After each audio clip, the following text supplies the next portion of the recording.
अचानक बैठे हुए पेट में दर्द शुरू हो जाता है जो गैस की वजह से होता है। उसके लिए एक बहुत ही जबरदस्त चीज है जो आपको बता रही हूँ। चैनल पर नए हैं, पहली बार देख रहे हैं तो सब्सक्राइब कर लें। बिस्मिल्लाहिर्रहमानिर्रहीम। अस्सलाम वालेकुम व्यूअर्स, कैसे हैं आप सब? उम्मीद करती हूँ सब खैरियत से होंगे। गैस की वजह से पेट में शदीद दर्द होती है। ऐसे दर्द उठती है कि दर्द बर्दाश्त नहीं होती। अक्सर पेट में दर्द किसी भी टाइम हो सकती है। गैस किसी भी टाइम हो सकती है। पेट में गैस किसी भी टाइम हो सकती है। इसको खत्म करने के लिए सिर्फ एक चीज है जो मैं आपको बता रही हूँ। सिर्फ एक चीज के इस्तेमाल से फौरन से आप पेट में होने वाली दर्द और गैस से छुटकारा हासिल कर सकते हैं। आपने सिर्फ एक चीज का इस्तेमाल करना है। मेरे पास ये मौजूद है, ये है दालचीनी। दालचीनी के मैंने छोटे से पीस कर लिए, देखिए बिल्कुल छोटे से।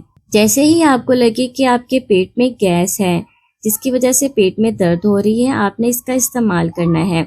आप चाहें ये देखें, इतना सा दालचीनी का पीस है ना, छोटा सा टुकड़ा जो है, पानी में डाल लें। 2 से 3 मिनट के लिए पानी में भिगो कर रख दें। उसके बाद पानी पी लें।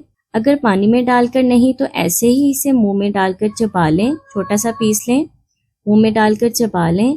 आपके पेट में जो फौरन गैस बनी है ना, वो फौरन खत्म हो जाएगी। पेट की दर्द के लिए, पेट की गैस के लिए ये जबरदस्त चीज है। तो फ्रेंड्स, ये था मेरा आज का टोटका। उम्मीद करती हूँ आपके बहुत काम आएगा।